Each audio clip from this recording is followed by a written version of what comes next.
Hello everyone, Carrington here from Open Heart Games. We are back with our playthrough of the Tyranny of Dragons, the epilogue of the Tyranny of Dragons.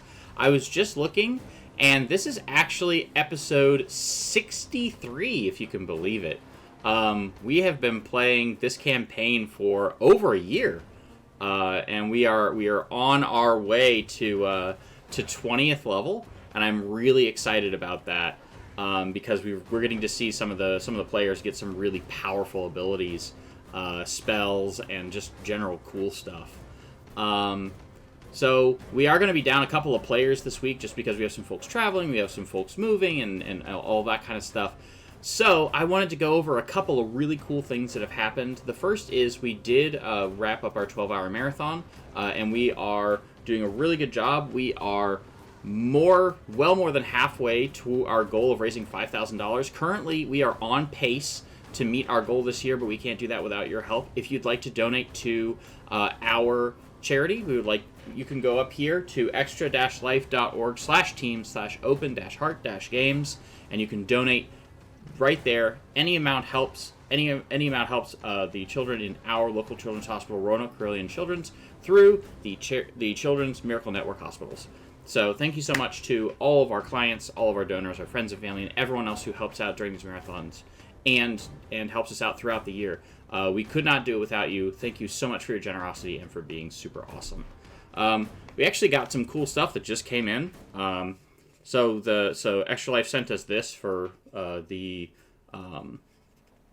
tabletop weekend. So it's from Elderwood Academy.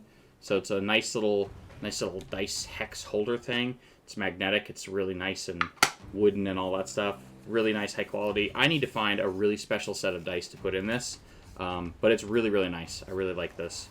Maybe I need to get some cool dice for a character that I really like. Also, we got from Extra Life, we have, since we founded Open Heart Games, we have raised over $10,000 since we started in the year 2020, and they actually sent us a little commemorative challenge coin that says $10,000 raised. So that was very kind of them as well. Thank you so much to Extra Life and all the wonderful work that they do with Children's Miracle Network hospitals. That's pretty much all the cool stuff from Extra Life and our fundraising efforts. Once again, we give a cut of all of the proceeds that we do here at Open Heart Games to Extra Life, and when you donate, that money goes directly to our local children's hospital. We don't touch a dime of it. It goes directly to them. So, yeah, that's all the cool Extra Life fundraising stuff. What's everyone been up to recently?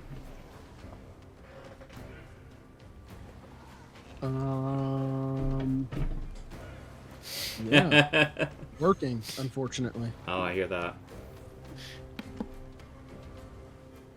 Yep. Yeah, the college semester.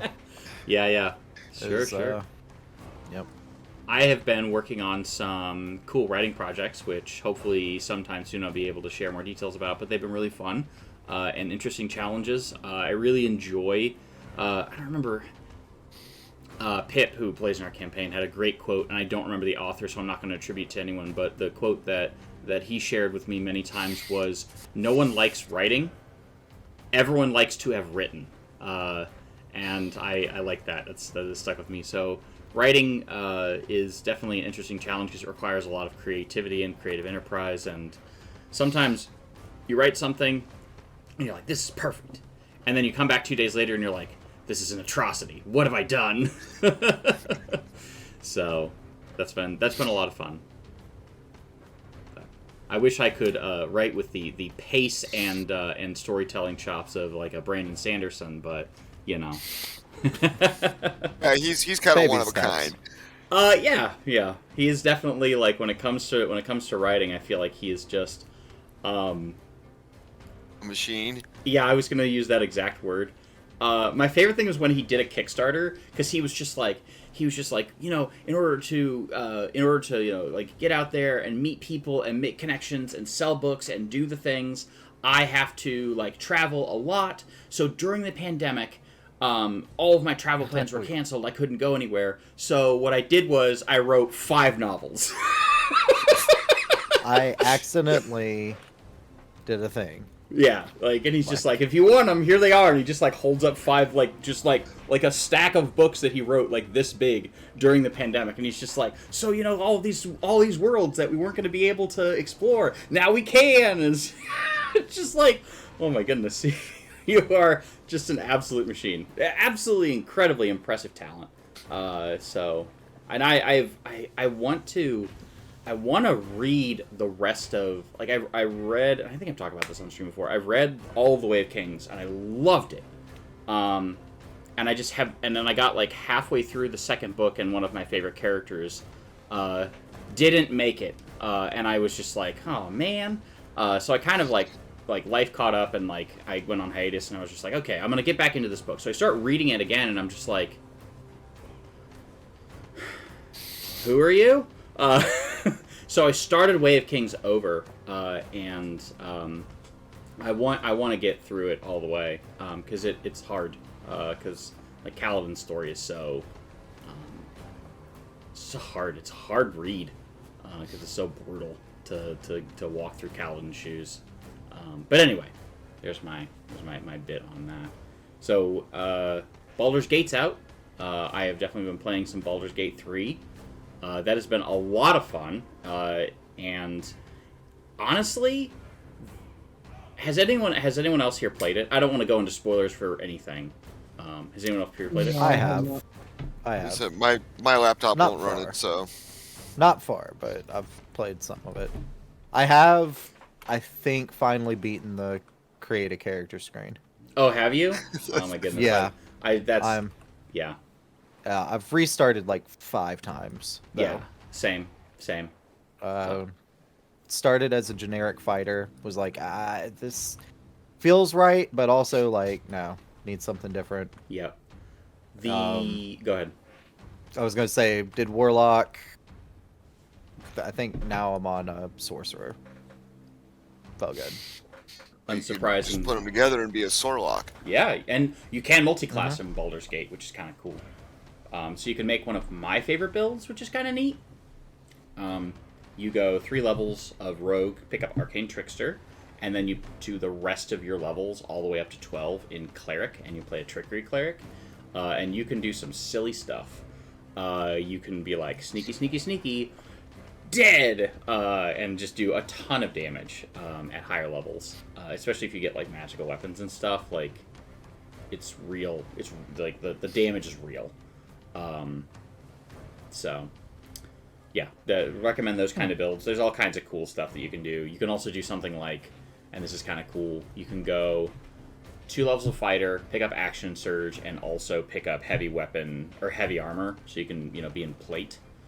Then you pick up 2 levels of Tempest Cleric to pick up their Channel Divinity, which lets you maximize the damage of your lightning abilities for a turn, and then you as a bonus action, and then the rest of your levels are in Wizard, Evocation Wizard, and then you get to maximum damage lightning bolts that miss your friends. Yeah, so that's been pretty cool to be able to kind of do that. There's been a couple of things that I have really enjoyed, and I eventually want to do a playthrough, probably on the stream sometime, of Baldur's Gate, but ambitions for later. But there's been a couple of things that and I'm going to write a blog post about, like, lessons to be learned. The biggest lessons that I've taken away is reward players for creativity, because, like, the game does a really good job of just, like, there are times when I'm like, okay, what is this? What is this thing over here? And there's a little crack in the wall. And I click on it, my character's like, well, I can't fit through there. And I'm like, I wonder if I wild shaped into a cat, if I could fit through there. And I click on it, and I found myself on the other side, and there's a giant there. And I was like, well, not going that way. But it was cool that I could, like, do stuff like that. And, like, when I was like, I wonder if I, like, set this explosive barrel next to this chest, and then I put this candle next to it, and then shot the candle, if the candle would ignite the barrel and then destroy the chest and open it. And it worked. So like silly stuff like that, like rewarding and some of the items inside were damaged, which was cool. But like rewarding players for their creativity. I like the 2 short rests before you have to take a long rest. I like the camp supplies thing. I think that that's a little bit too complicated for most games because I think you should be focusing on other things. But it's a neat mechanic. And then also like during downtime, making sure that you're allowing your characters enough time to like get to know each other and being able to like take complete strangers and unite them in a common goal were kind of some neat takeaways from Baldur's Gate. But I think my favorite thing that I have had is having played 5th edition since its inception is Baldur's Gate is entirely based on Dungeons & Dragons 5th edition. Are my friends who do not play Dungeons & Dragons who are now playing Baldur's Gate, we now have a common language. So when they talk about an action and a bonus action and spell slots and this, that, and the other and all those things, like, that has been really cool to be able to share that language and those experience and those kinds of things that are, you know, previously, you know, if I tried to talk to them about that kind of stuff, it would have been completely lost on them because they don't have that shared common language. But now I do, and that's been really cool and special. But I will also... Go ahead. Well, to go into that more, like I said, I can't play it on my laptop. It's too old and tired. So I'll eventually get a new one. But a buddy of mine that I've known for 40 years, we used to play 1st edition, you know, Advanced D&D together.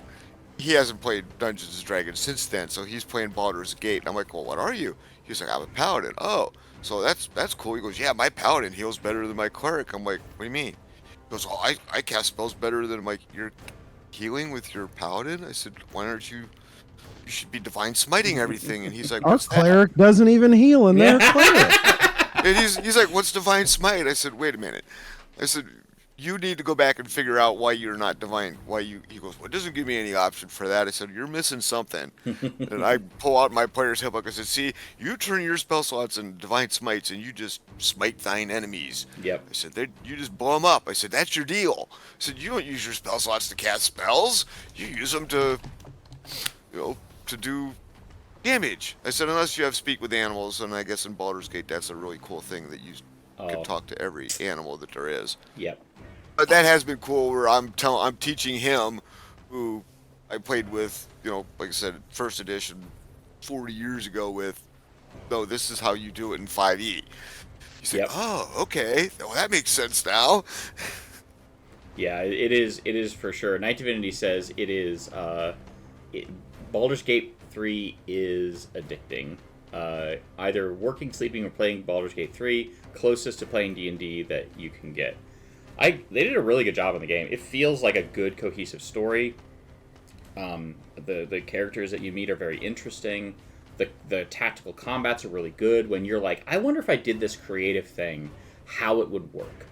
Pushing people off of ledges is definitely an option. Like, there's a lot of really neat things that you can do in the game that you wouldn't normally think to do. And it follows, like I said, the basic 5th edition rules. There are some other things that they did that I think, like, honestly are probably fine. Like, one of the things is, like, if you cast a spell as a bonus action, and then you want to use a spell as a main action, you just can. So you could, in theory, in Baldur's Gate 3, it is entirely possible to Misty Step over somewhere, and then set yourself up in prime position, and then fireball a whole group. And I don't think that's overly broken. I really don't think that it is. Because, like, you've now expended 2 resources in order to set up and do a thing. I think that's probably fine.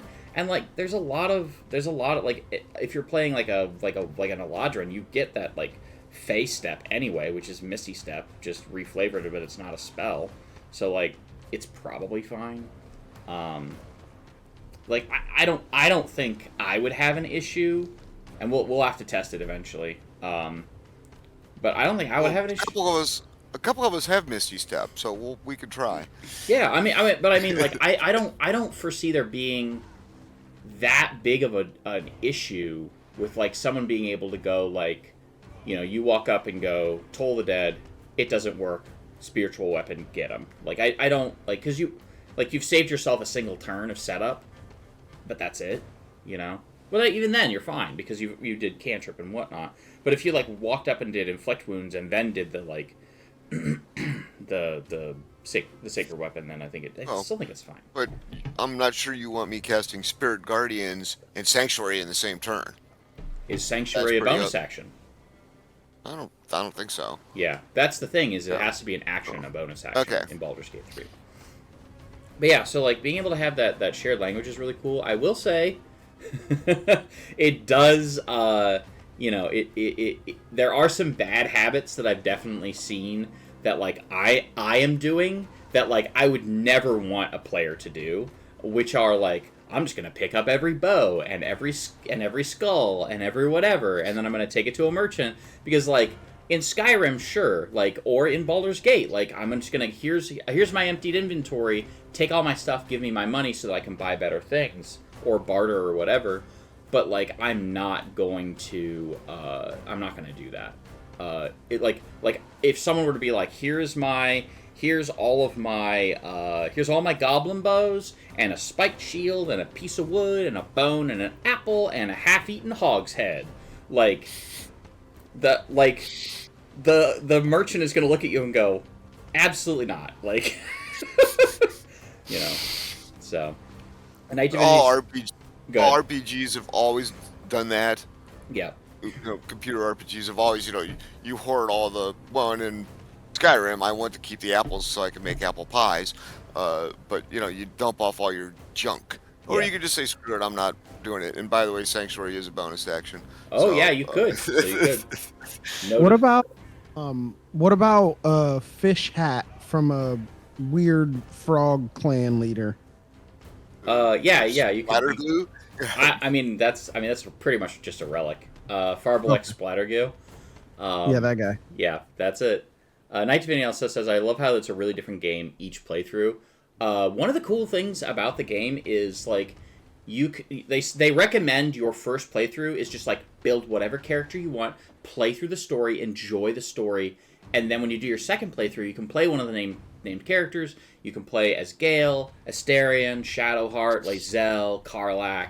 I feel like I'm missing one. But anyway, like, you can play through as all of those characters, and then also there is a special background that they added, which you can play as, like, your original character, which is called the Dark Urge. And the way that it starts is your character wakes up covered in blood, and you have no memory other than your name, and that your past was a bloody one for some reason, and you don't know why or what's going on. And I played like 5 minutes of that so far, and then there will be like, it'll give you choices and be like, okay, Dark Urge time, and it'll be like, okay, do you want to do this, or do you want to, like, bite his fingers? Like, and those are options, like crazy stuff like that. So I have a Dark Urge character that I am playing. I am definitely enjoying it. I'm trying to resist the Dark Urges, but, like, the game is really cool. It's really good, and if you don't like it, I think it is a really good way, in my opinion, for players I feel like they've done a very faithful and good adaptation of Dungeons and Dragons 5th edition, and I think it is a great way for players to get a taste of Dungeons and Dragons, and I think that it's going to bring a lot of new people to the hobby, just because they're going to be like, this is awesome, I have the basics, I understand how characters built and how level up works and how feats work and stats and all those things. And then they can go, but I want more, because, a computer game and AI can only, improvise and all of that so much. So, Night Divinity says, I'm playing a Celandrine Drow Warlock with the Archfey Patron. That's really cool. I'm playing a Wood Elf Druid Circle of the Moon, because I love Druids. They are now my favorite class. It was Wizard for the longest time. It was Wizard or Cleric. And finally, like, it feels like after having played a Druid several times, Druids feel kind of like a good mesh between my style of Wizard, which is just, like, buff, debuff, area control, and, like, just kind of, like, helping control the battlefield. And then a Cleric, which has that ability to heal as well. So, like, I love the fact that they're kind of a mesh of both. And then also on top of it, you get Wild Shape, which is really cool. And to Mordoc's point earlier, talking to every animal is a lot of fun. I'm not going to lie. And sometimes you're able to glean information from those animals. Like, I walked up to someone and I'm like, and they lied to me. And I looked over, at like their little animal companion, and I was just like, "Are they telling the truth?" And the little bird's like, "Absolutely not." And I was just like, "All right, cool, thanks." Yeah. You know, and the animals too. Like sometimes they have really good information, and sometimes like a squirrel's just a squirrel. Like I walked up to a squirrel and I was like, "Hey, what are you doing?" And it was like, "Get away from my tree." And I was like, "Whoa!" And that was it. It was just like, "Listen, this is my tree. Get away from it." And I was just like, "You know what? I'm gonna do that." And I was just like, "I'm just gonna stay away from it." I rolled. It's not animal handling.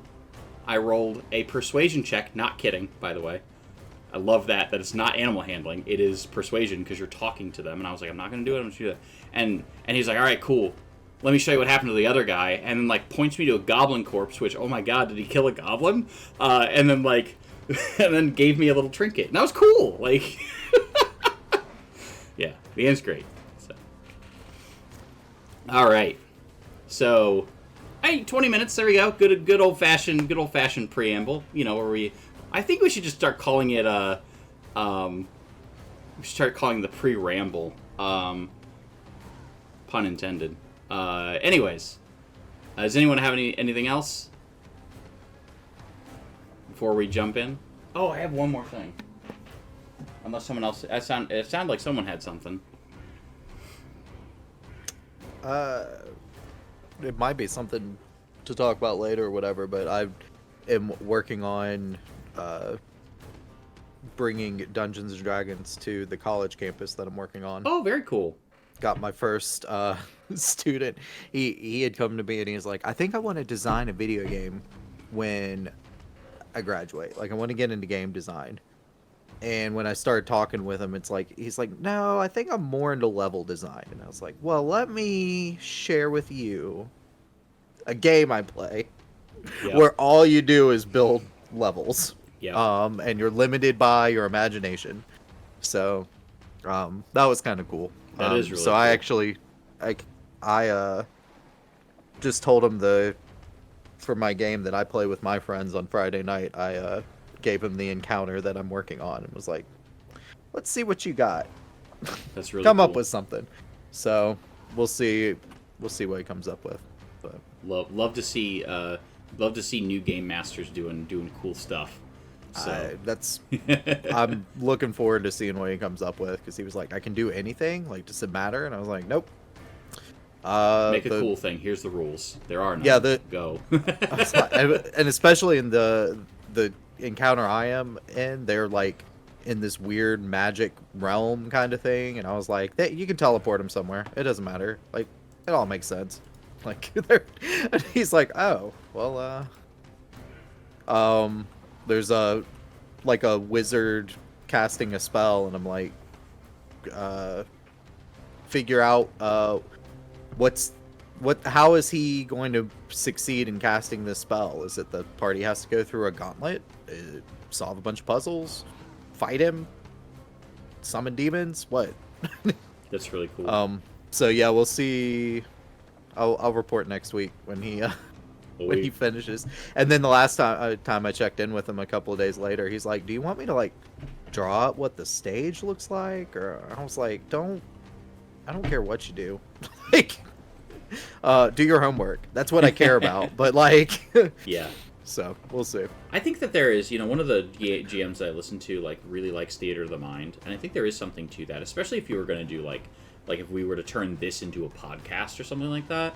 Like, there is definitely an appeal of just like everything is theater of the mind, because like if I say, all right, you move here and you do this, like, if I say instead, like, you sidestep, you dodge out of the worm's way or what have you, like, that kind of narrative, kind of radio show approach definitely has an appeal, and not having to do the visuals. But it is also, I like art, and I think that's cool too. So, but yeah, I picked up a copy of this. So I'm writing a story about a character that was lost in the Feywild. And so, just for some inspiration, I picked up a copy of a game that I played forever ago, which now has a second edition, which is Changeling: The Lost, which is your character. This is really cool, and look at how cool the book is. So your character was a human, modern day, that got lost in between the mortal realm and the realm of the Fae, and was like was kind of like stolen away by the Fae creatures. And as they took you to their realm, they then like changed you, and as you were changed and became a changeling, you gained like Fey abilities and Fey powers and things like that. And you kind of were stuck in a story, kind of like reliving Little Red Riding Hood over and over and over and over and over. And when you finally ran away through this realm that is between the realm of the Fey and the mortal realm called the Hedge, the hedge is kind of like thorn and brambles, kind of like what we see on the cover here. It tears away at like pieces of your flesh and soul and replaces it with more of the magics of the Fae. So when you come back, you're more Fae than human, and so you have new abilities and that kind of stuff. And the Fae, being as nefarious as they are, have replaced you with a thing called a fetch, which is basically you but better, and lives your life but better. So it's an interesting, and it's a very dark horror, which I have found. I was kind of talking to my wife about this because she loves the Fae and loves like fairy tales and those kinds of really cool things.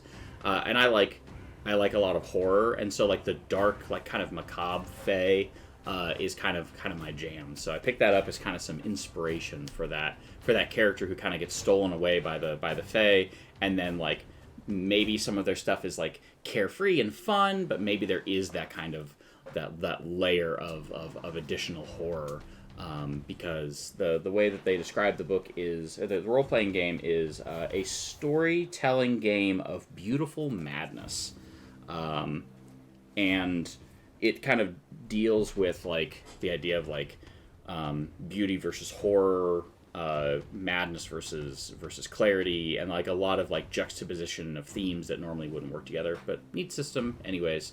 Very dark, very mature. Something to keep in mind if you're looking at it. So, not always family friendly. Something also to keep in mind. So, anyways, I think that's all the preamble. Now we have 28 minutes. Good, go us. Of preamble, pre-ramble. Let's go ahead and So before we go into there, you want to I'm trying to find it real quick. With Dark Fae, and this is an old book. I have it upstairs. I just don't feel like walking up there. You want to pick up a copy of Raymond Feist's. I think this is the one. Come on, Link. I think it's called Fairy Tale. It's dark. It's got Fae in it. Yeah. Fairy Tale. Fairy Tale by Raymond Feist. Yeah. All right, cool. Added to cart. Noted. All right. Yep. Easy. Yep. So simple to spend money these days. All right. Yeah, it is so easy. In cart. Next. And Abby actually gave me some reading to do as well for some young adult inspiration as well, because that's kind of the jam that I'm looking for, is like a young hero who's trying to find themselves, etc., etc. I like the hero's journey kind of story, but anyways. All right, so now that we've descended into full tangent mode, let's go ahead and introduce our small but mighty colorful cast of characters, beginning with Baylor. All right, everyone. My name's Baylor. My name's Jabrillopad. In chat, I pilot Baylor, everybody's favorite lovable 6-year-old giant. Who didn't get doxxed this time. Yeah, that too. All right, Mordok. It's early. Yeah. It's early. Dave, I'm playing Mordok, our Azamar Protector Cleric. All right, and go ahead. Rillick. Hey, my microphone got muted. Hi, I'm Rillick. I'm J-Dub in the morning in chat, and I am a fireball swinging Aarakocra wizard. All right. I have a question for Baylor. Are you at 1 hit point right now? Yeah, in fact, I am. I'm very, very low. Sick. All right, cool. Well, let's go to our. Oh wait. Yeah, because I rolled a Constitution check, so I'm at 1 hit point. Stop it. Apply changes. Yeah, no, we're good. All right, give me just a moment to.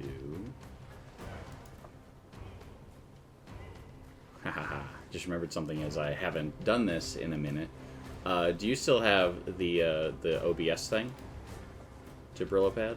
Do I? I mean, I still have OBS somewhere. Oh, the ninja thing. Can you give me a link real quick? Since I completely forgot that. I set up everything else for the stream, and Zed is normally our camera person, and I completely forgot since they are traveling.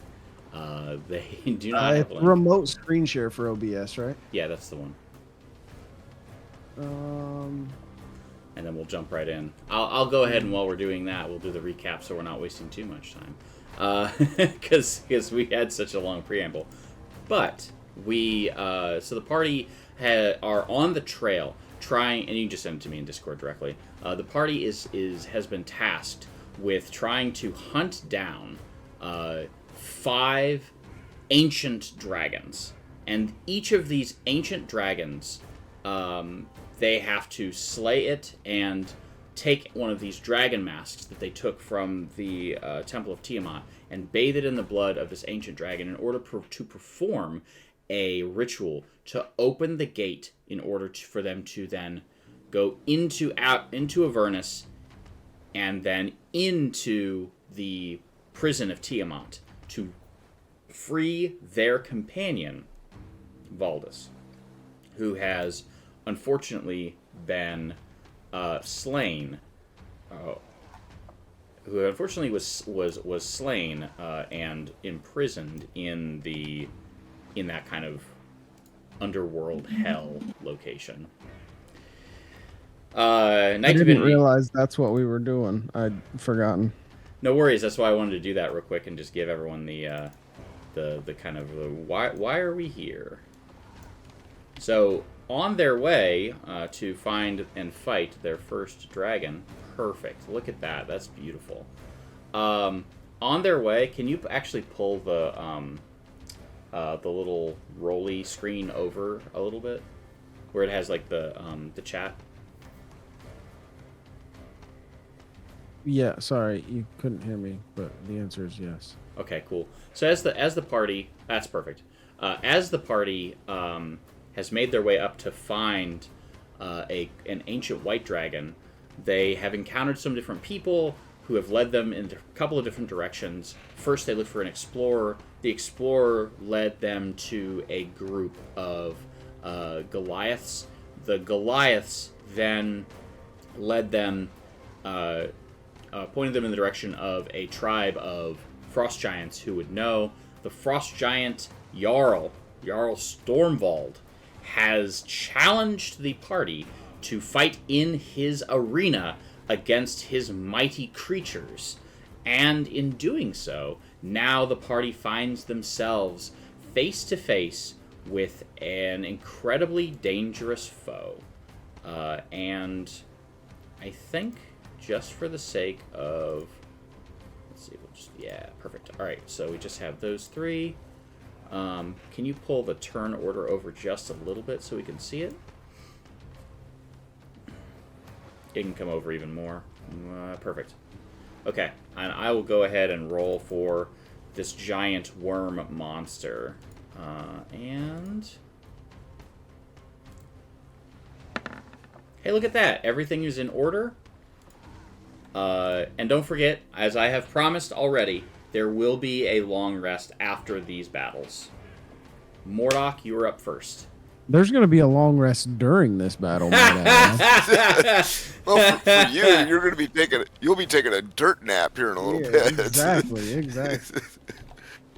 Let's see. I'm still flying, so all I heard is let's get 10 minutes in a funeral in chat. Yeah. Hey yo. Oh man.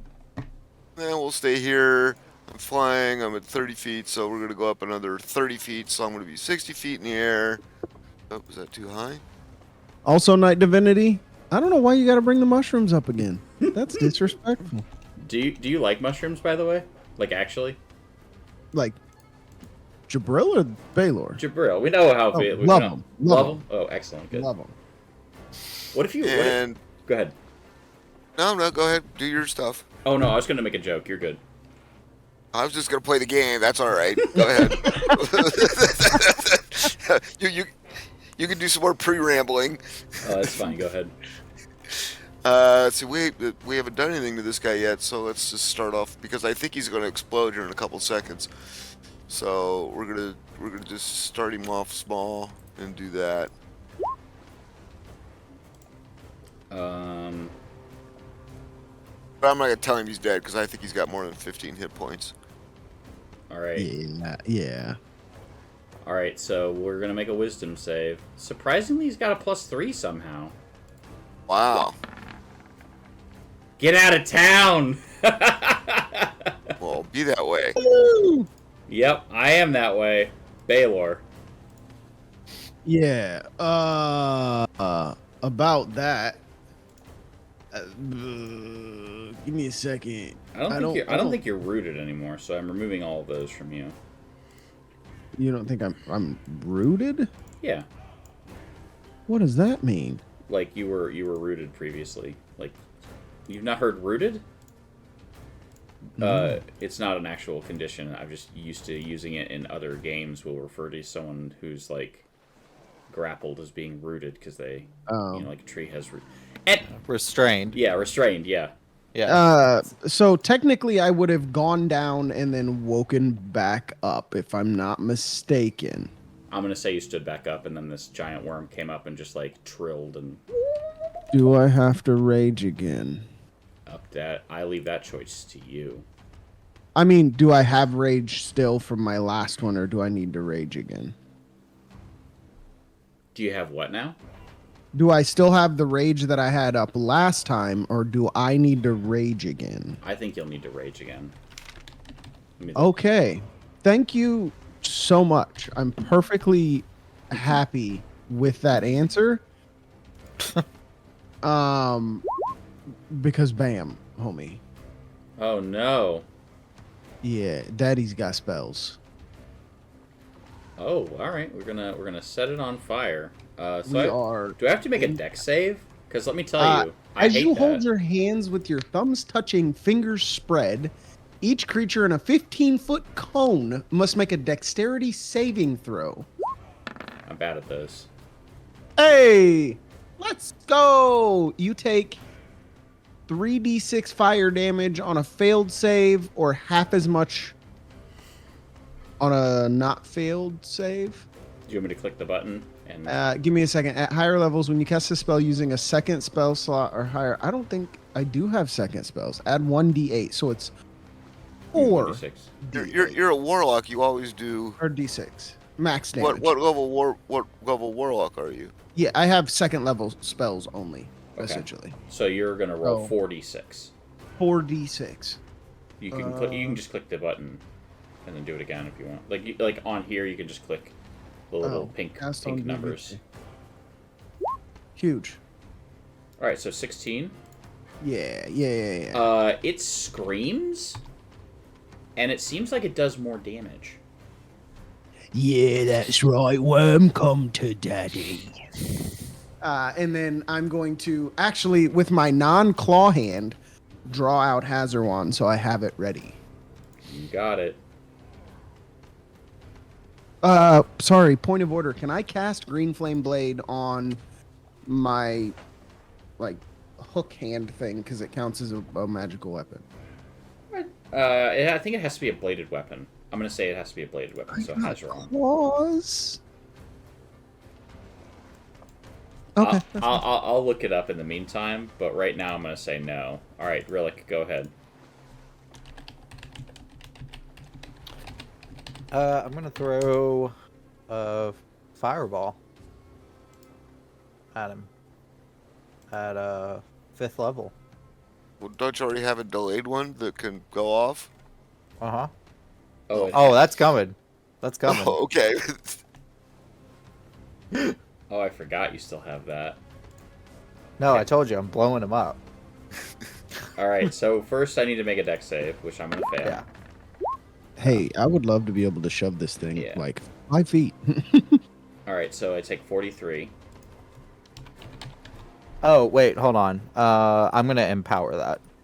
Which means, I'll do max damage. oh, give me the max damage then. Yes, sir. That's Yes, 60. sir. All right.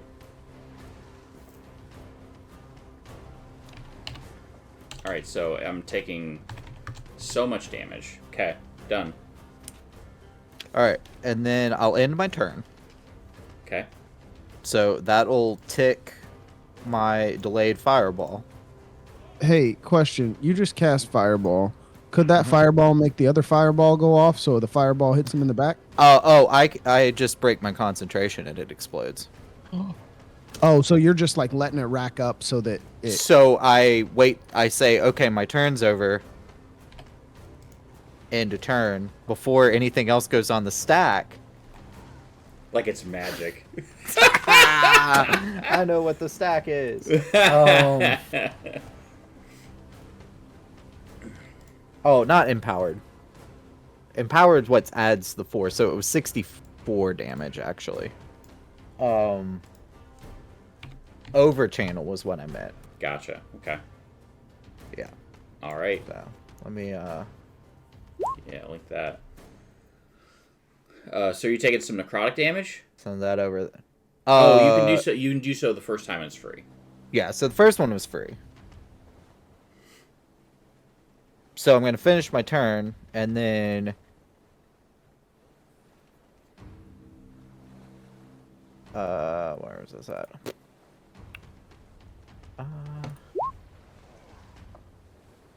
So just rules as written. When the spell ends, either because it's broken. If Just- at the end of your turn, there it is in the second. If at the end of your turn the bead is not yet detonated, the damage increases by 1d6. Yep. So at the end of my turn, that happens, and then before he has a chance to go, I'll just break concentration. All right. Cool. So how much damage are we? And so that has been around for 6 rounds. Yep. Yep. That's what I've got. So that's gonna be 18d6. Excuse me, this thing is cracked, bro. So, How long can you hold that? 10 rounds. That's 10d6 extra. Yeah. So I'm On- only gonna do 18d6 with this one. roll it up, and I have to make a deck save, right? Yeah, you do get to save for half.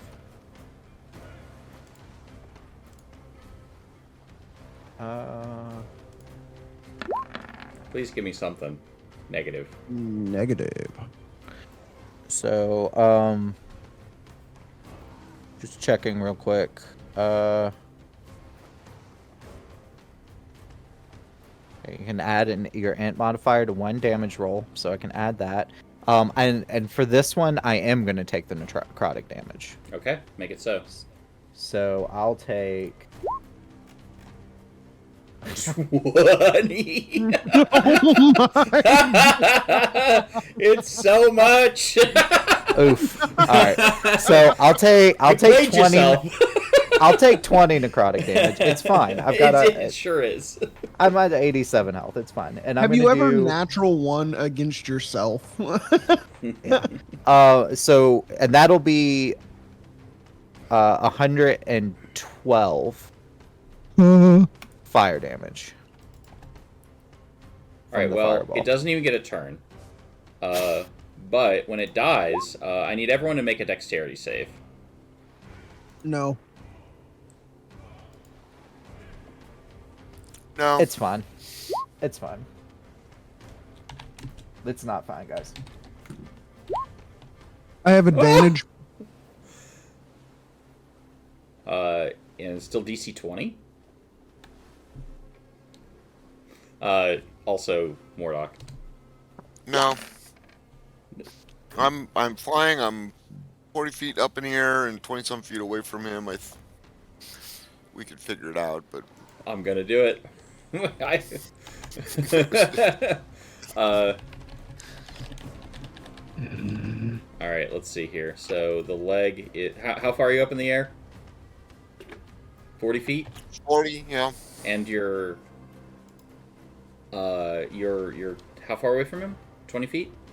15?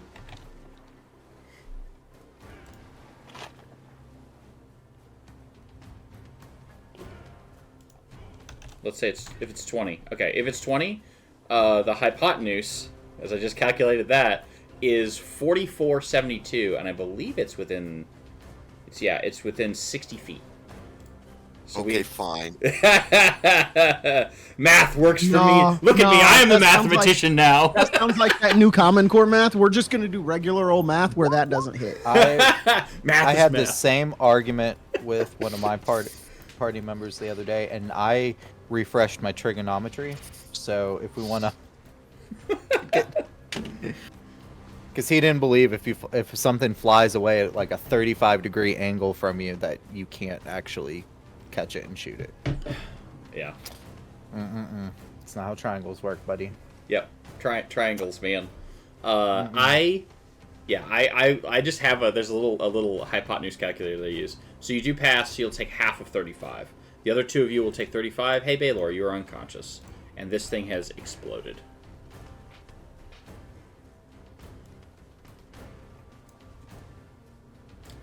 Well done, by the way. That was awesome.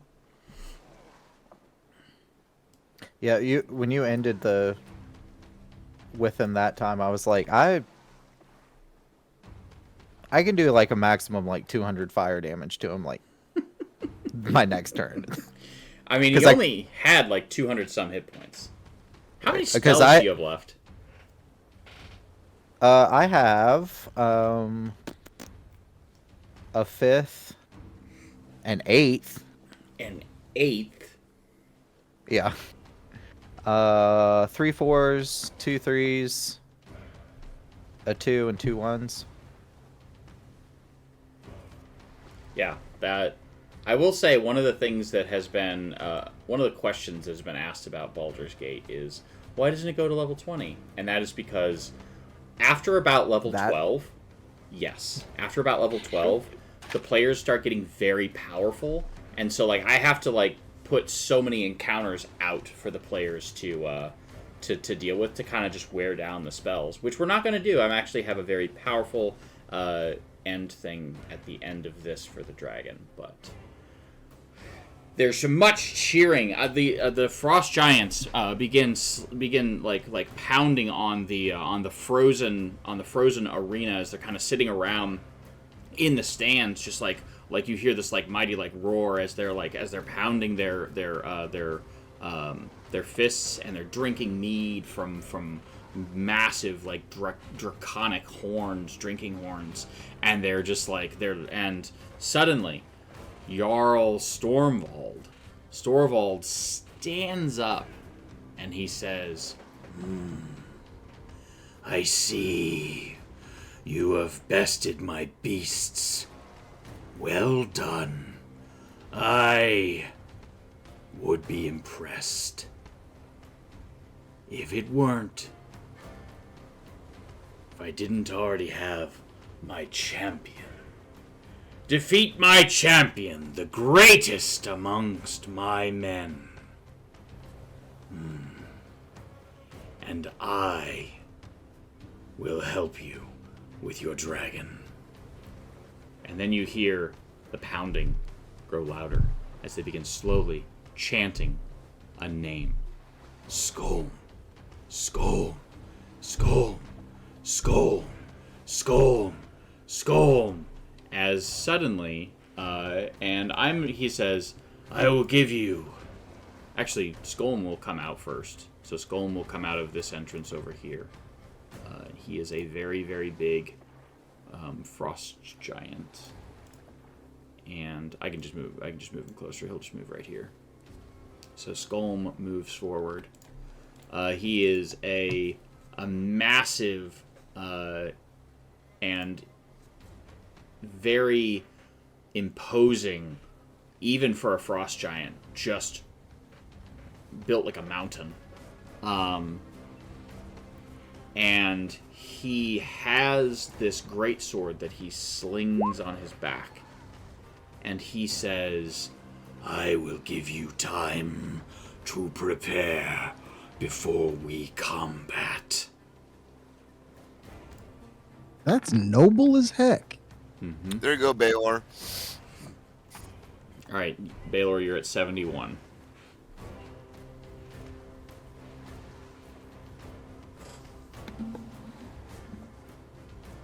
Yeah, I probably should get some health too.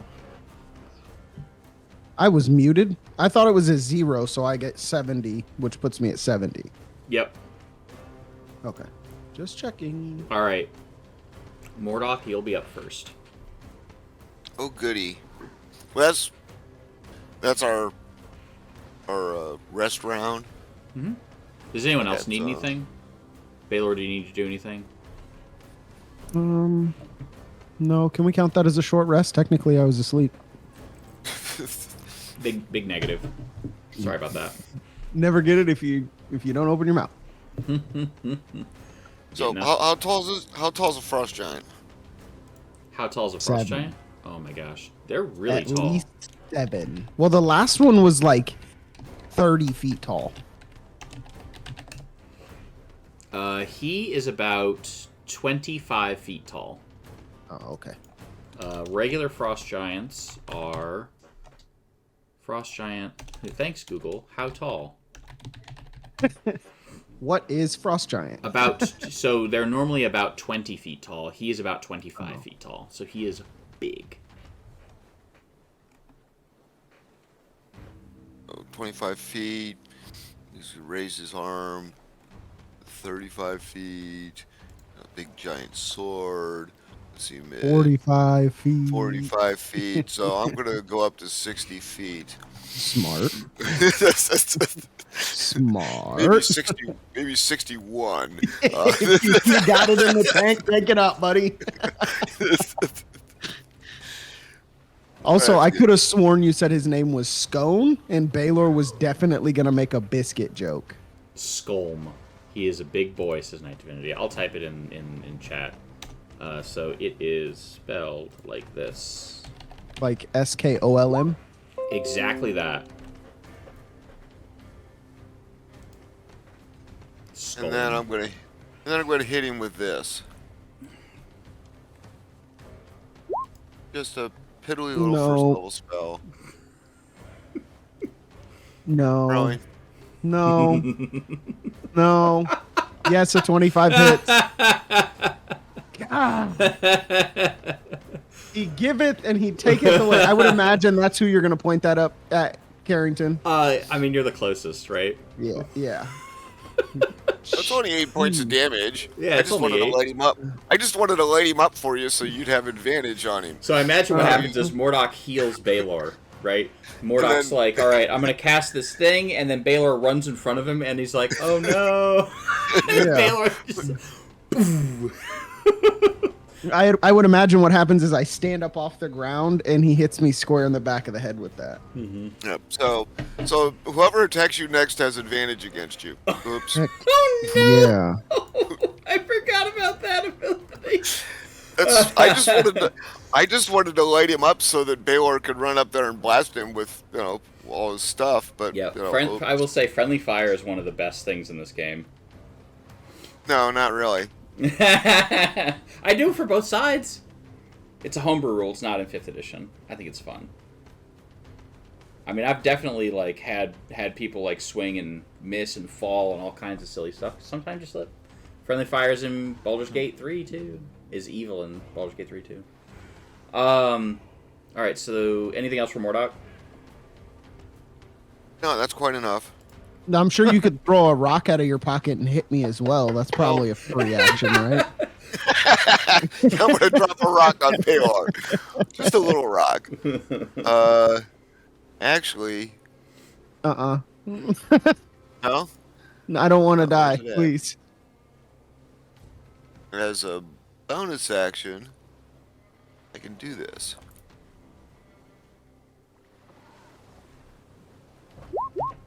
No, because I can't cast 2 spells. Quit that, Dave. Never mind. Quiet. Just kidding. Can't do that. Never mind. I'm done. All right, no more spiritual weapon. All right, so on to Baylor.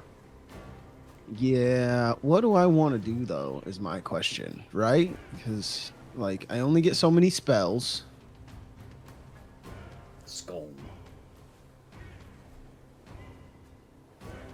I'll just poke him a couple times with an Eldritch Blast. Okay. Poke away. That'll hit. That'll hit. That will miss. Mm-hmm. A whopping 11 damage. All right. No shot that he's vulnerable to force damage, right? He's not. But he's very cold, and it hurts a lot when you get hit really hard with cold when you're cold. That tickled my turn. He Right, well, there's more. No, please don't. He reaches up into the air and he pulls down a pillar of freezing cold, and he's going to use Frozen Strike. And I need for you to both, in a 10-foot area, I need for Mordok and Baylor to each to make a Constitution saving throw. Oh my god. DC 17. No. That is 12d8. Yeah, it's fine. How? Hold on. How much health? 53. Let's see.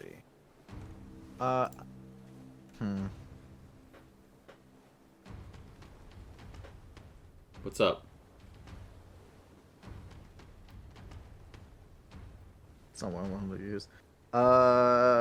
Do I need to save Baylor? Or try? How would Oh, you... no, never mind. I can't do that. Never mind. No counterspell because it's not a spell. Yeah.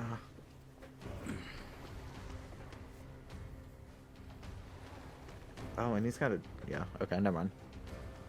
Now I'm thinking, I'm like, do I want to give advantage to someone? And we'll just Silvery Barbs it. Does that technically count as an attack?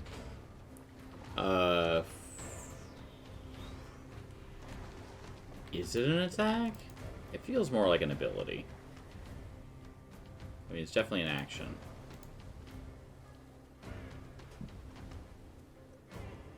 I will say, what do you want to do? Do you have like a hellish No, rebuke? I'm just trying to figure out if he's still got advantage on me. It's the next attack. The next attack roll against you. Yep. So no, it's not. He still has advantage when he comes to come get you. I don't like that. Yep. All right, Rillick, it's your turn.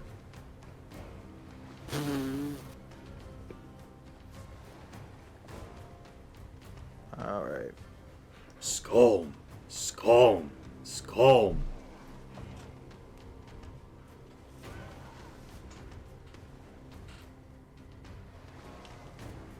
Okay. Don't know if this is a good idea, guys. Should I do it? Oh, for the content. I'll always do it? Okay. Yeah. I'm going to...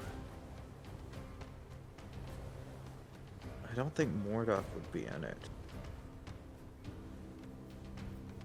I'm going to cast this. You choose within range. Oh, hang on. May I show you a cool thing? You can click the new measuring thing, and you can choose a circle, and you can say snap to center, and you can go from like here and go like, all right, here's how big it is. So this is 60 feet.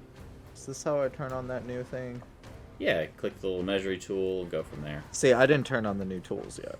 Oh, you got it. So. Oh, look at that. Oh, wow. Yeah, okay.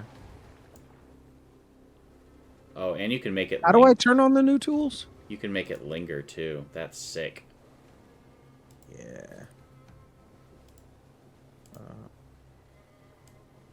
Question: Yeah. how do I turn on the new tools? Should be on the right-hand side. And then it should be under, like, going to, on the left-hand side when you go to the little measuring stick. Click on that, and then it'll go, you can do the circle. Yeah, I don't have that apparently. Oh, never mind. How did you turn on? Oh God. What's up? Okay, never mind. Do No, you- it's good. Oh. Okay, It's- alright. It's already been done. This is canon. How did you Um, turn that on? I clicked the little settings wheel at the top right, and then went Yep. down to UI redesign. Oh. UI redesign. Love it. Uh-oh. Should be fine. Sorry, guys. Click the button. All right, We're back. so here's.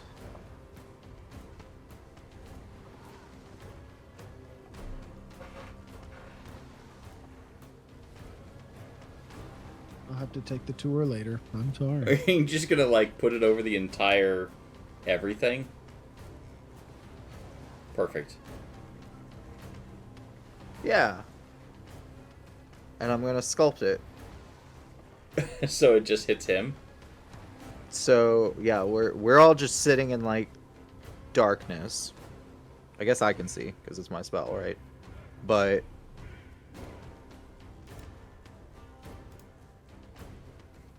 Alright, so there's just darkness everywhere.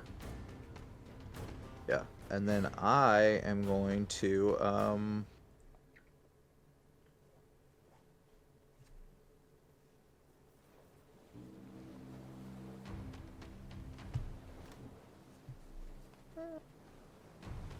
move over here.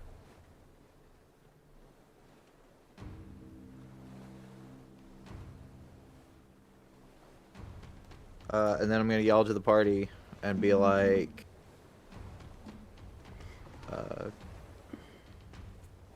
I don't know. I don't know what I'm gonna tell them. Never mind. I'm not gonna say anything. Good luck, guys. Helpful interest. yeah. And it's concentration, and it's an evocation spell. So I just want to point out, if they move at all, they're going to take damage.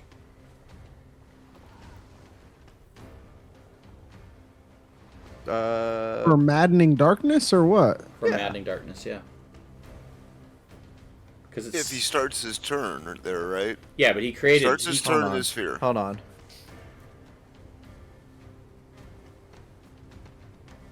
Where I'm holding. When you cast, I don't know. This is you. I can't send this to DM. Okay, I'm gonna copy and Is it paste. sculpt spells? Yeah. Yeah. And it's an evocation spell. Right. Yeah. So I can sculpt it, Yeah. but they can move.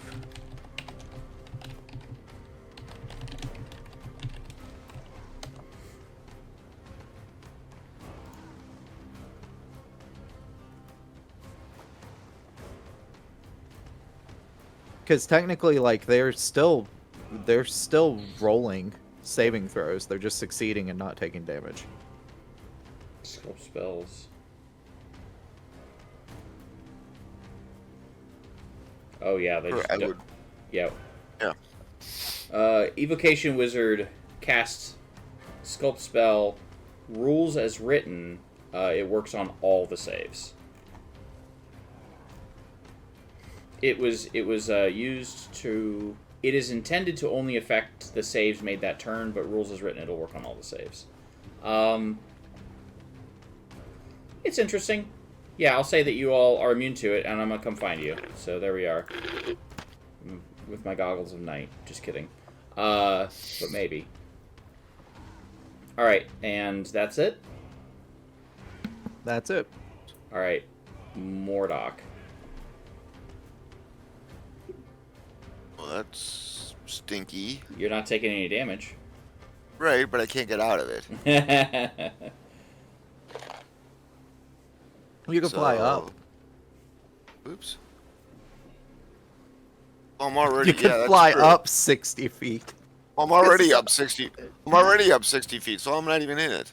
I was up 61. Is what I said. Yeah, if it's centered on the middle, yeah, it'll work. So I'm already out of it. I'm not even in it. So I'll just move over here to the edge and fly down to.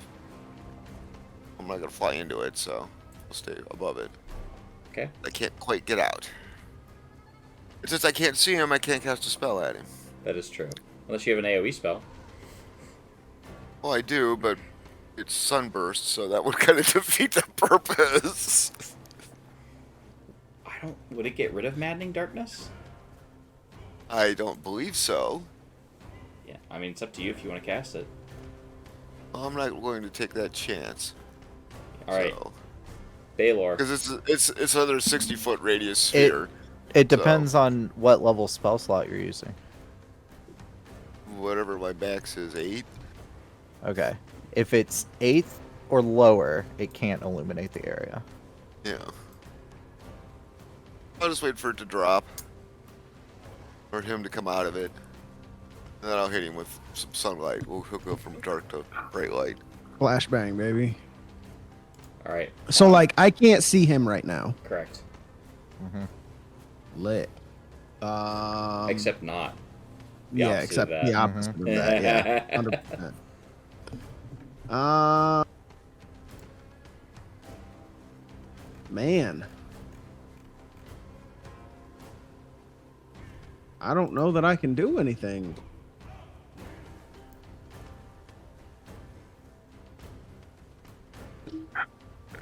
Yeah, I think I'm just gonna like hang out for a minute All right. because I can't see anything around me. Yep. I'm just like here, so I'm just gonna chill. Skolm. Skolm. All right.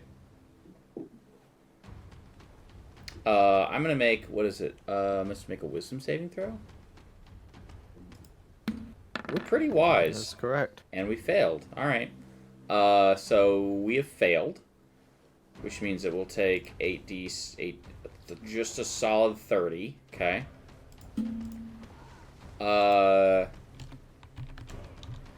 And where will Skolm go? Yeah.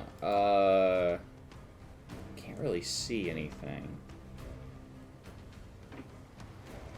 Half as much damage. Shrieks, gibbering, and mad laughter can be heard within the sphere. I mean, there's nowhere for him to go. He has no idea where anything is. I think he just leaves. Where was it? Here? 15, 20, 25, 30? I think he just moves here. So we'll move out of that. And then you hear...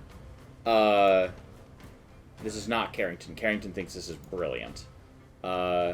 You hear booing.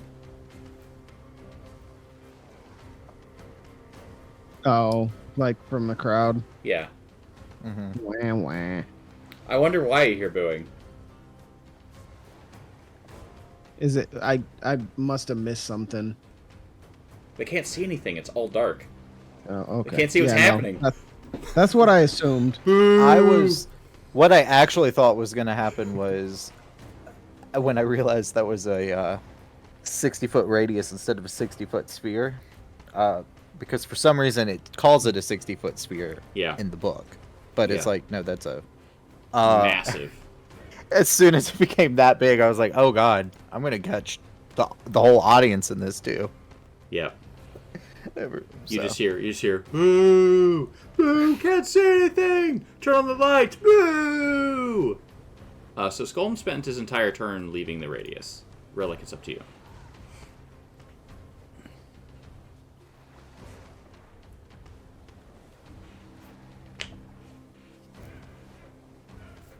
What do you do?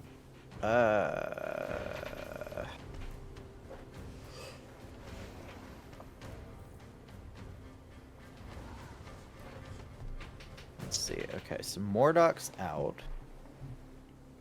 I'm here. Baylor is kind of safe, which is what my goal kind of was with this.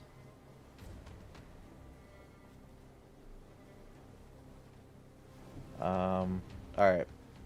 Next plan. Plan B. Plan B.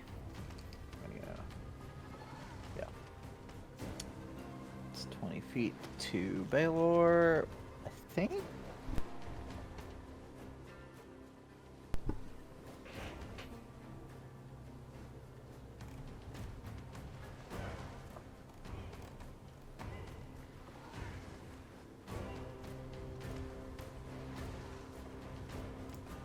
Oh, crap. Okay, yeah, I'm just gonna do it. Alright. I'm gonna fly down here. Or did we dispel the thing? Yeah. Yeah! Very exciting. like, Go ahead. I mean, like, I don't know how to get Baylor out of here without that. Oh, very excited. Because, like, I want him dead. I need to roll a d6 about something. Alright, cool. Good stuff.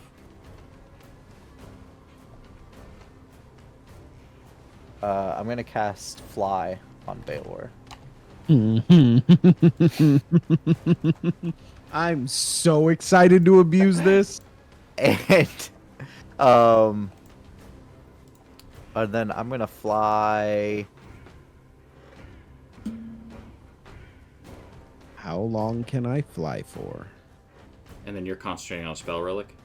Yep. You can fly for 10 minutes as long as I don't lose this concentration. Okay. That's And what's my fly speed? 60 foot? Yep. Bet. Actually, I didn't realize that I got extra fly speed because I love the ominous measuring. Oh, I forgot that you guys can see the stream right now anyway, so.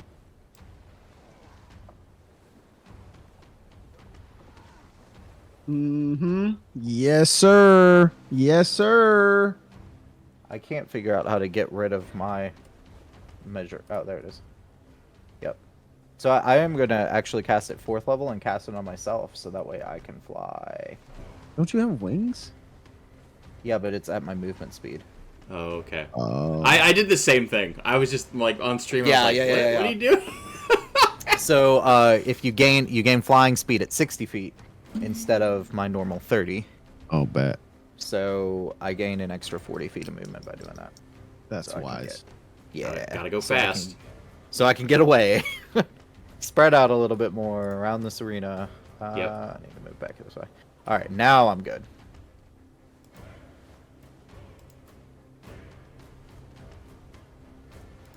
Alright, back to it with Mordock. Okay, how far are the stands where the fans are from the arena?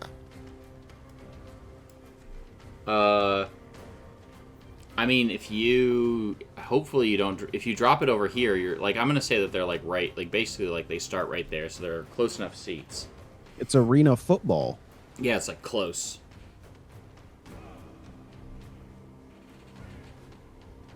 So, like, the closest Frost Giants are, like, literally here. If you can see up in this corner here. Up in what corner? I'm sorry. By where Skullm is. Right here. Oh, sorry, I'm on the wrong layer. Like right here.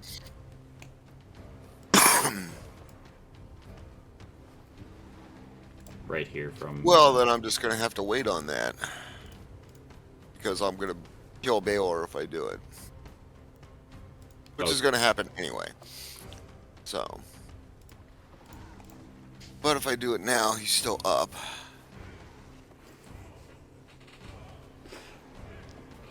Let me measure one more time.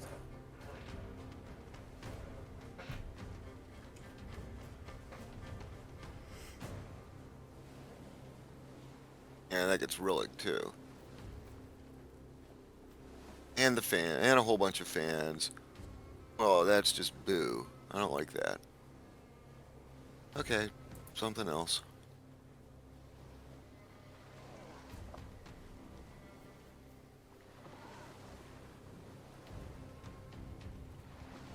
So we will do. How many of those slots do I have left? None. Wow. All my big spell. I just got that 8th. Okay.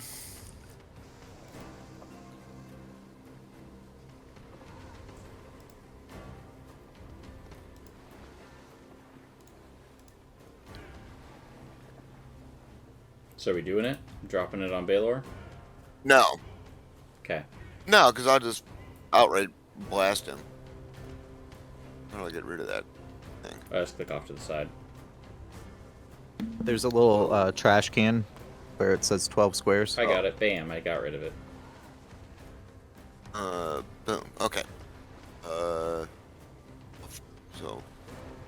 now I need to do. I'm being slow. I'm sorry. No worries. Yeah, I just can't get to him. I can't even get to him to help him. So you're just kind of dinked.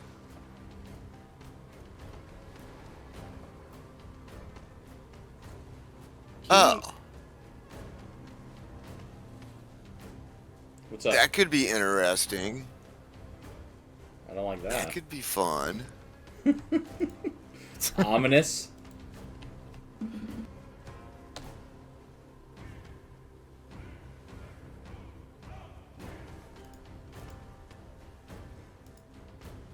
I'm out of range. I'm out of range. I'm just out of range. I can't do diddly squat.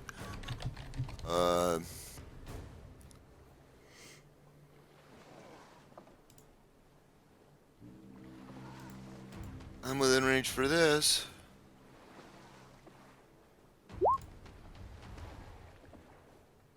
A 22 will hit. We're Baylor. just gonna plink him. Won't hit Baylor.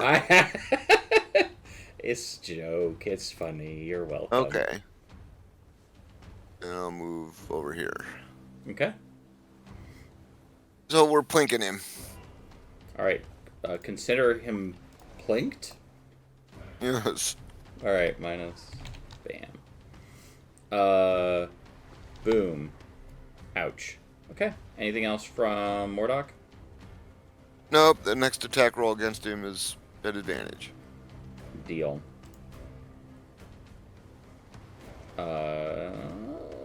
Boop. All right. Mordok's done. On to Baylor. So here's my thing, chat. If I get in his face, he's 100% gonna kill me. Because he hits real hard. But also, I'm kind of ineffective back here. Would Baylor think that's a problem? No, probably not. So in we What go. about all those organs that are hanging out of your abdomen right now? Baylor can't see those. Oh, What do you mean? no, I got rid of the darkness. Darkness is gone. Yeah, you can see it now. Yeah. You said like all of my organs that are hanging out? Yeah. Oh no, he just Like with your, frostbit like, me 2 real elbows. hard. I'm just like cold as heck, which is unusual for me. Wait a minute, was that cold damage? It was cold damage. I take half of that. Heck yeah. Hold on. Hold on a second. How much? 53 cold damage is what you did, so I needed to give myself 26 back or 26 27? hit points. Hey guys, we're doing so much better now. Come on, we got 35 hit points. I can fight a god with 35 hit points, right? Let's heckin' go. Let's heckin' go. I got 60 feet of movement. I'm gonna get right up in his grill. I'm gonna rage on my way there. I'm gonna pull out. No, I'm not gonna pull out Hazard Wand because I can't cast a spell on it that I wanted to because it takes an action. So what I'm gonna do instead is I'm gonna get all up in his grill, and because I can fly, I'm gonna do it at head height instead of waist height. And I am just going to claw bite. Maybe if I can find where that is on my character sheet. Finding Claw. claw bite is important. Are you raged right now? Yeah, dude. Oh. Yeah, bro. 19 hit. 19 do hit. Let's go. Claw. Does I don't have advantage on that one. Does a 15 No, hit? it does not. Okay. Yeah, Okay. Bite. That's not gonna hit. correct. And Well, we'll unfortunately, just the take- one with advantage was the one that hit. Yeah, I know. 8 damage, buddy. All right, done. Anything else? Oh, wait a minute. I didn't mark myself as raged. I don't know how to mark that condition here so that it gives me my damage automatically. Oh, it's got the rage damage built in. It added it. Rage Oh, damage. beautiful. Let's go. You'll love to That's see it. Anything else?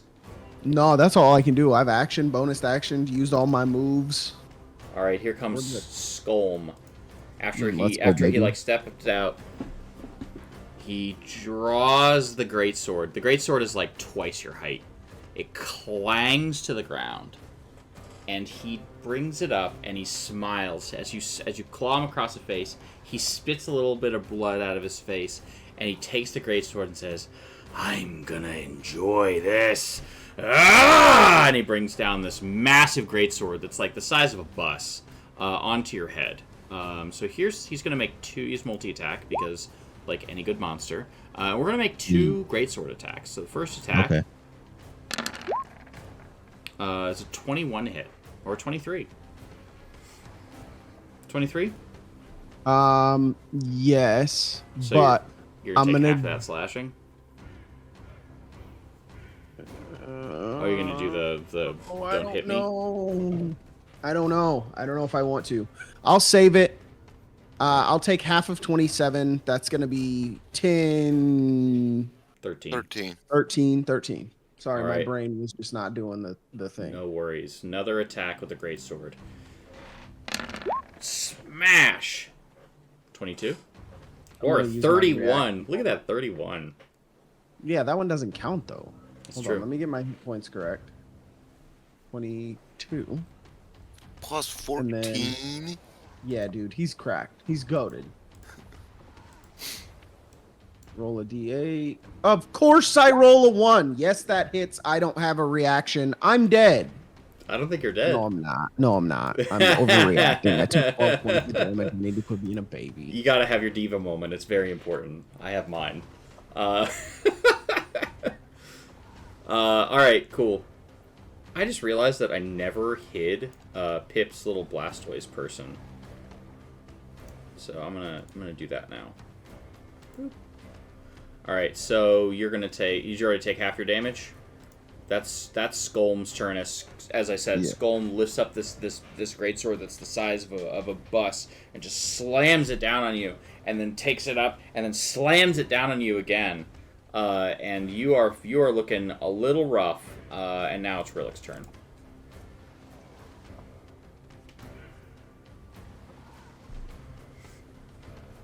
Easy. Okay. Yeah, I'm just gonna. Skolm.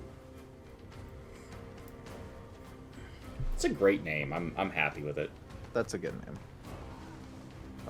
75. Like. He's probably got like a little circle in his back pocket. Ha! Okay, cool. Someone got that reference. I did too. I was just muted. Because I worked in Franklin County. Yeah. Uh, Rural Missouri, Lewis County. Yeehaw.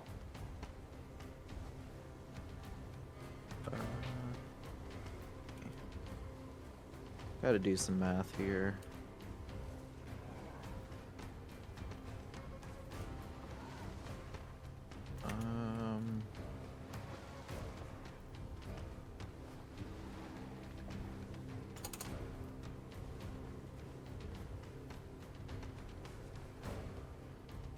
Okay, yeah. Alright, so I want to just fly straight up another 60 feet. So how far are you up right now? 90. Please hold. I'm going to mark you as 90 feet up. 90. Yeah. Okay, you're now 90 And feet up. then I did the math. So well, 75, but it was at 114. So Is that what the hypotenuse is? Did you calculate it by anyway? I did. I thought about doing the whole cotangent of. So then, yeah, I just want to make sure that I can throw these fireballs. I want you to know right now that currently the party right in this moment... Actually, no. I want you all to know this. If you all wanted to, the entire party, except for Pip, can fly. I can make him fly too. Yeah. In this good. moment. Yeah, you could make Pip fly too. Mm-hmm. Wild. Anyways. We all fly. Limitless flights for all of us. Everybody flies. I would say Relic's really uplifting. Alright. We don't have Patron here, so I gotta make all the puns I can. So yeah, it would be 43 fire damage, save for half. 43 fire damage, save for half? I hate everything about that. Alright, here comes my huge dex Or is save. is it worth me rolling 3d12 to do max on it? I'll leave that choice to you. I fail, but just barely. Nah, I'm good. No. I'm not that desperate. Not that desperate, not yet. Alright, so I'll take, I guess, 41 fire damage. No, 43. Yeah, that's how math works.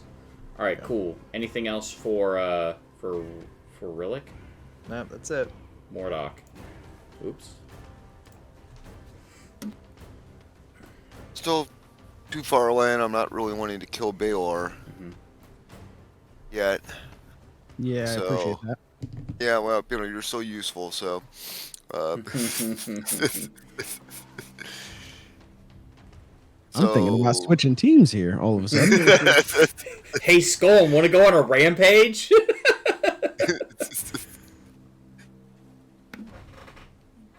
So we're going to hit him with another guiding bolt.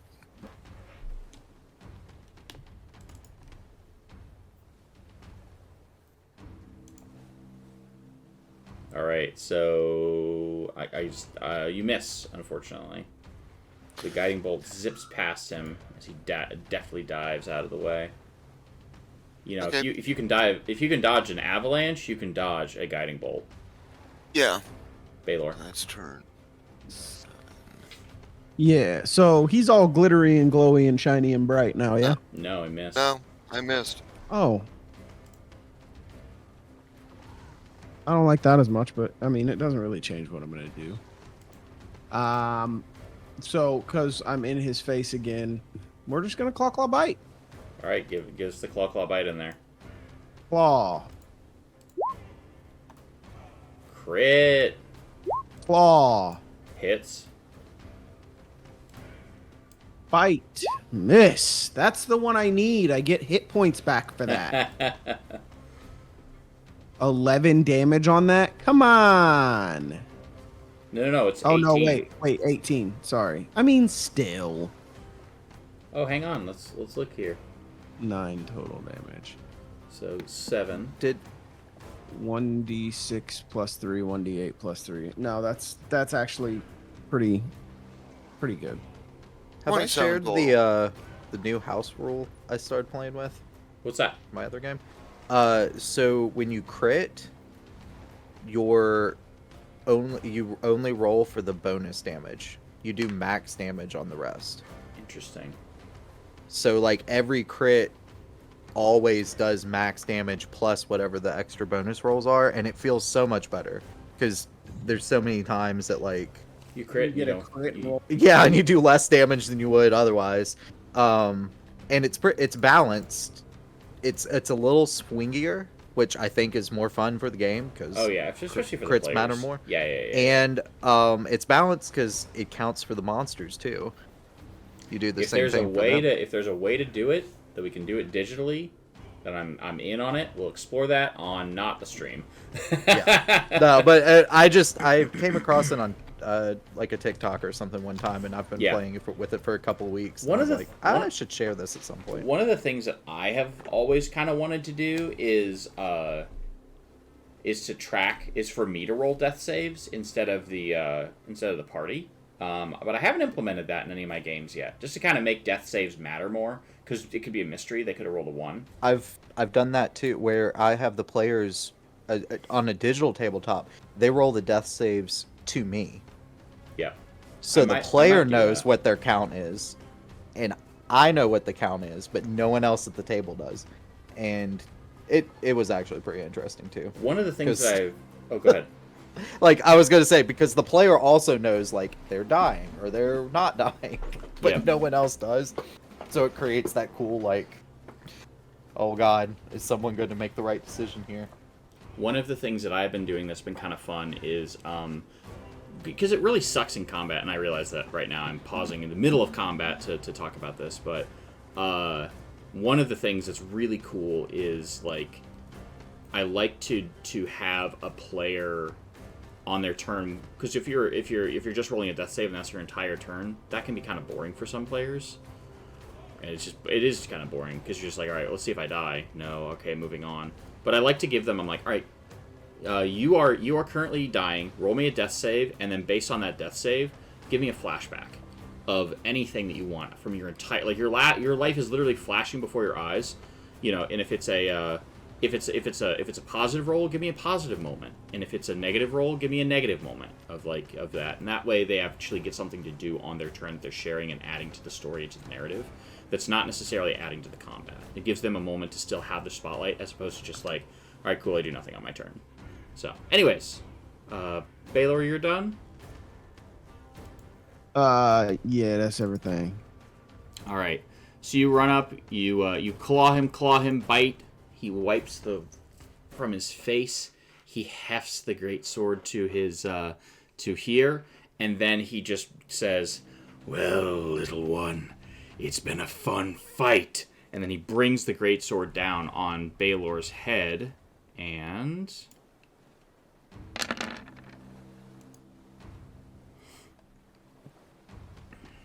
anyone do anything? What? Is anyone doing anything?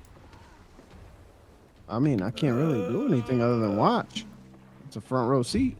I'll silvery barbs that. Does a 16 hit Baylor? No. All right. So he like brings the full weight of this greatsword down on Baylor's head, and Baylor like grabs the blade and is holding it in this angry rage. Skolm then takes his weight and presses the blade down and is trying to drive the blade into Baylor and make another greatsword attack. A 26 hits. Yeah, I can't even do anything about that. And does succeed in knocking you unconscious this time. Alright, so you are still flying, but you are no longer raging, and you are currently dying. And I'll mark falling. you. No, you just kind of float, right? Or do you fall? I will say that you fall. You just fall to the ground. We'll say he just drives you to the ground, and you're just on the ground, prone. So I can mark that too with the prone. All right, all the shapes. Skolm then turns to each of you and says, and kind of like flicks the blood off of the greatsword, and then just like twirls his greatsword menacingly, and he'll move towards you. 5, 10, 15, 20, 25, 30, 40. I think that's his movement.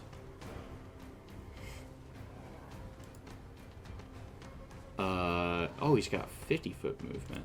All right. So right there. So that's where we'll get. Rillick, it's your turn.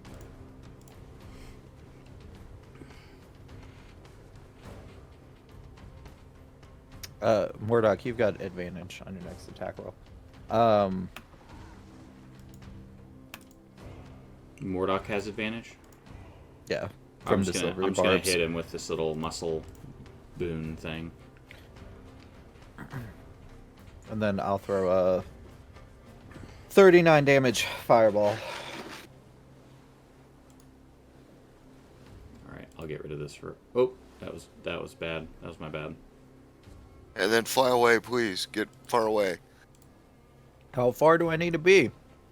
No. I'm 90 feet in the air. Oh, okay, you're fine then. All right, so... Yeah, I'm just dropping bombs on this guy. Just like... All right, so I will take... Oh, I have to make a save. That's right. That's how this game is played. Maybe I'll make one this time. Negative. All right, cool. So 39 this time? Yes. Okay. All right, and that was Rillick. Anything else from Rillick? Let's see, he moved 50 feet closer to me. Let's go 30 feet higher in the air. All right, so I'm just going to put that you're... I'm literally just going to put that you are 0, which means that you're just way... yeah, so 0. So you're just all the way out there. Okay, Mordock. What divine nonsense do you have for us? Oh my goodness! Woo! That was a very good damage roll. Oh, yeah, it was. I'm going to pass this. Yeah, there we go. All right, I'll take I'm 20. gonna silvery barbs it. All right, fine. So I'm rolling again. Yeah.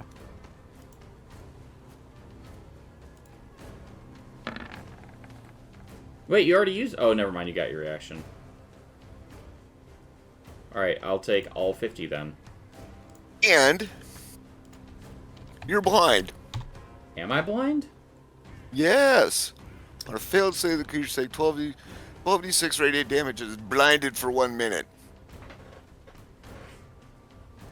Let me tell you how many things I don't like about that.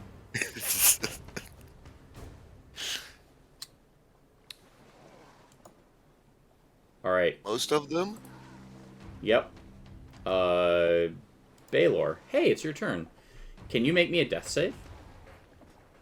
Yes, sir. I absolutely can.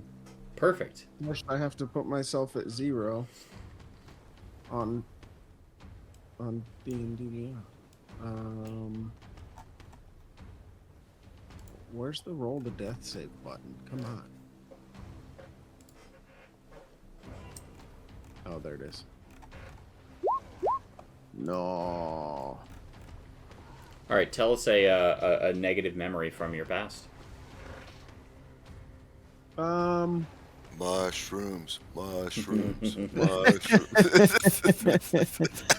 So, when Baylor was a kid, he was probably 9 or 10, so like roughly human-sized at that point, right? He started getting the markings that you see on his body currently. The kind of dark red, maroon, dragon-esque tattoo that he has wrapping around his body currently.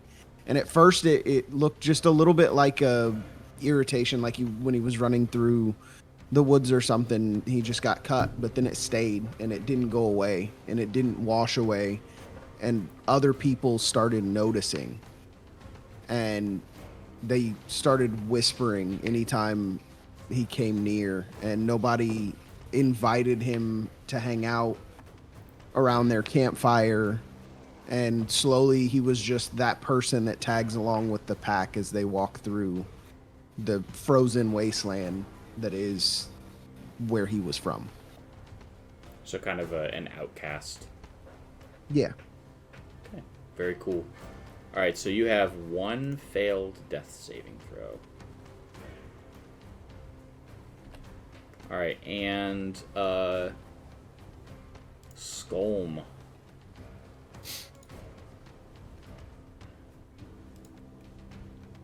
Well, we can't see. So I think what we're gonna do... Here's a question. A little bit of a metagamey question. Mm-hmm. Mordock, you didn't move, did you? No, not really. Alright, cool. This is kind of cool. I'm going to have him grab the little light next to him and he is going to pick up the lantern and he is going to throw it as if it were a boulder at disadvantage where you're at, roughly. So this attack's at disadvantage.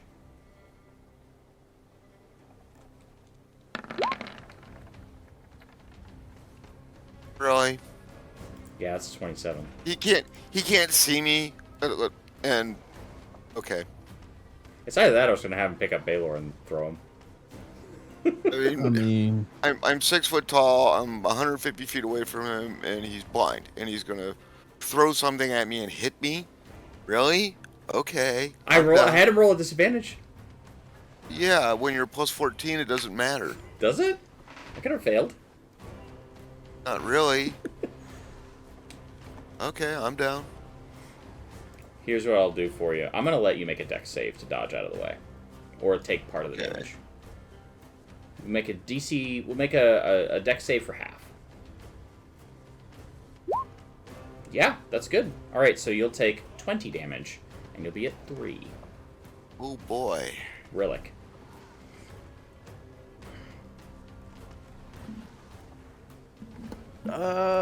We're just gonna keep throwing fireballs. And sculpting them around. And he's allowed to make a con save to... I think it's a con save. To see if he can see again. Yeah. Oh, I do get to make a con save to see if I can see again? Yes. Okay, so this cannot be silvery barbed because you'd already used your reaction. Yeah, because I'm out. Yeah. But please, maybe? There it is. Alright, cool. Finally rolled. Yeah, we're no longer blind. Alright. Rillick. Now it's actually your turn. Fireballs. 32 fire damage. Unless I make a save. But what if I make a save? That'd be sick. Dex. Failure. Alright. The fireball explodes. It knocks the sword from his hand. It knocks him all the way back into this wall. And he just kind of like slumps to the ground, defeated. The crowd erupts in a roar of triumph as these champions have prevailed. But you still have one of your friends that is not doing so well. So we'll roll to that just to make sure that he doesn't die. Yeah. He needs to pass one save. Yeah. Everyone is screaming in the air with your victory. Mordok, what do you do on your turn? I'm double moving. Oh no, I can get him right now. Okay, I'm going to Double move and healing word. Well, no, I'm out of range of healing word. Oh, Healing word's only 30 feet. rough. So I can move to here. And then... Come on, character sheet. Theater in mind. Oh, there we go. And then I can cast... This is a bonus action.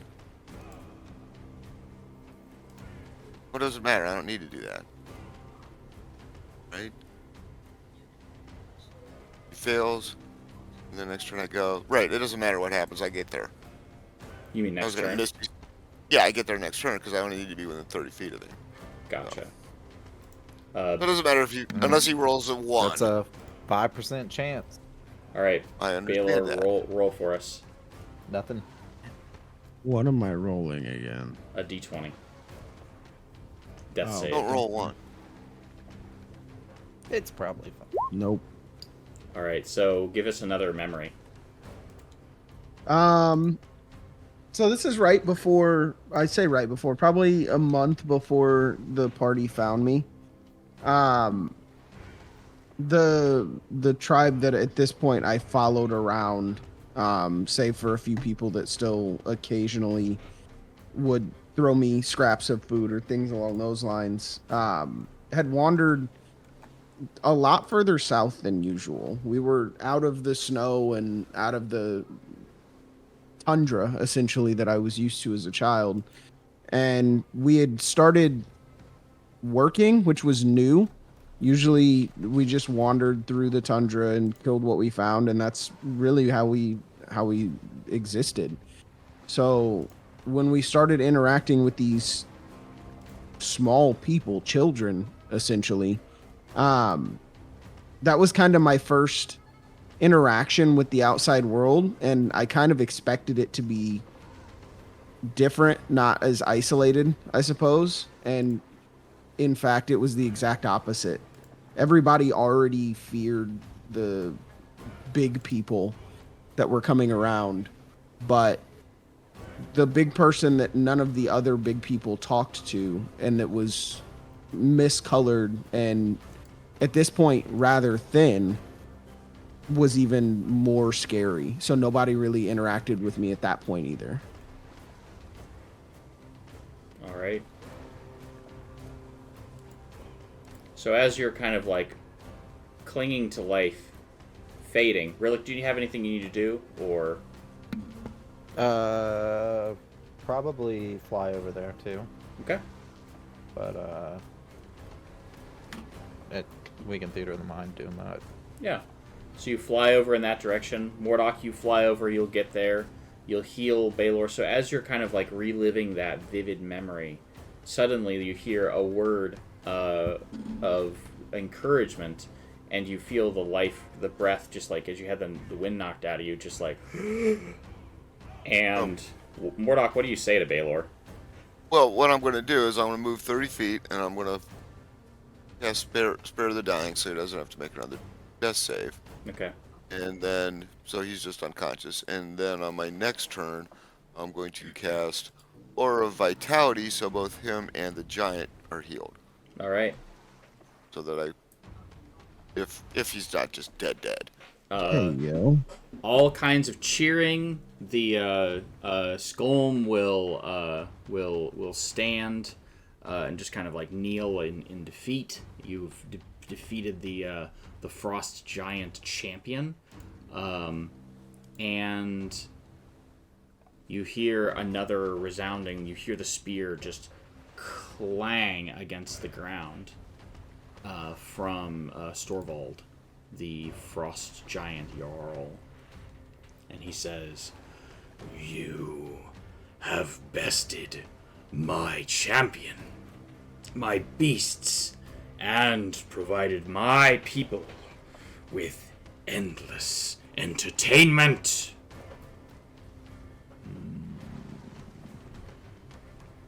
Thrym would be pleased.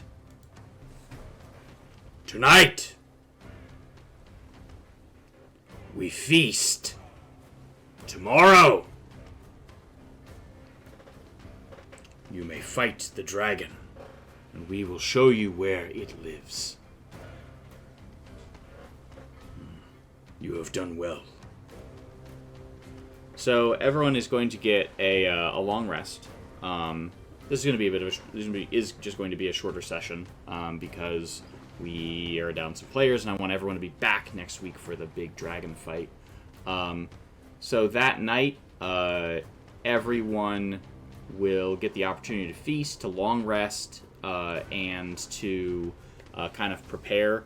And at the beginning of the next session, we'll get a little bit of treasure from the Jarl in hopes of you being able to defeat this powerful dragon.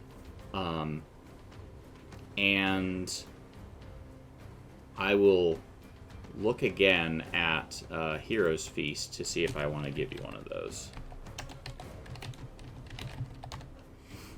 Probably the answer is fine. That sounds fantastic. Immune to frightened. That's the only issue. Immune to being frightened. So strong. Anyways, you have a feast, you're well rested. They tell the stories of their ancestors and the battles they've won and the things that they've pillaged and the villages that they've razed to the ground and things like that. They're evil, but they're a joyous lot, very grim. But yeah, so long rest for everyone. We'll do some treasure next time, and we'll kind of go from there. So does anyone have anything before we sign off early tonight? Nope. All right, cool. I do not. Well, thank you for playing. Nope. Thanks for being awesome. Next week, we are going to fight a dragon, and it's going to be awesome.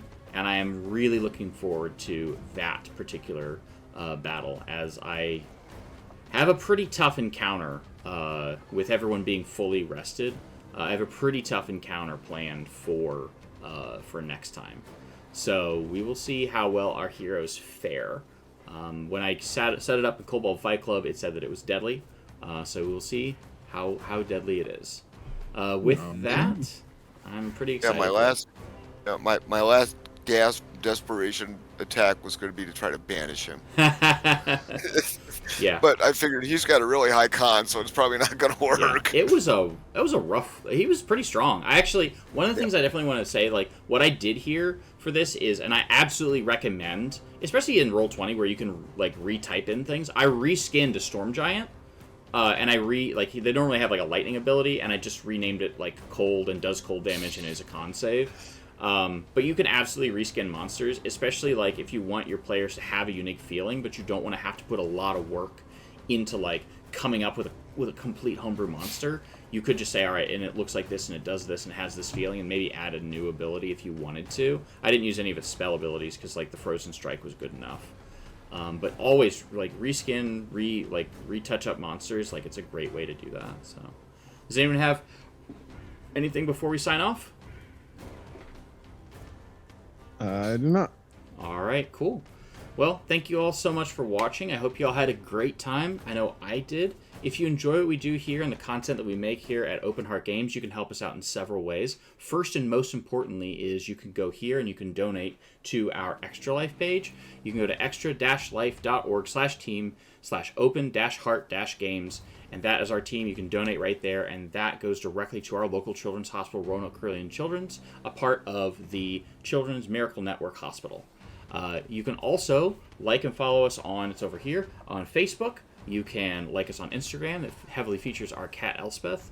You can also follow us on our YouTube channel, and you can also subscribe to our YouTube channel as well. You can also subscribe right here on Twitch, and bonus, if you have an Amazon Prime account, you actually have a free Prime sub that you can subscribe here, and that helps us with the channel as well. So that's all I've got. Thank you so much. We are doing an awesome job towards getting towards our goal of raising $5,000, which is our most ambitious goal that we've ever had in the history of Open Heart Games. We have hit so far every goal that we have made since we founded in the year 2020, and we look forward to, we're on pace to meet that goal by the end of the year, and I'm really excited for all of that. So thank you to all of our supporters, all of our clients, and everyone who is awesome and has helped us out along the way. Thank you all so much. Have a great evening. We will see you next week, and until then, take heart.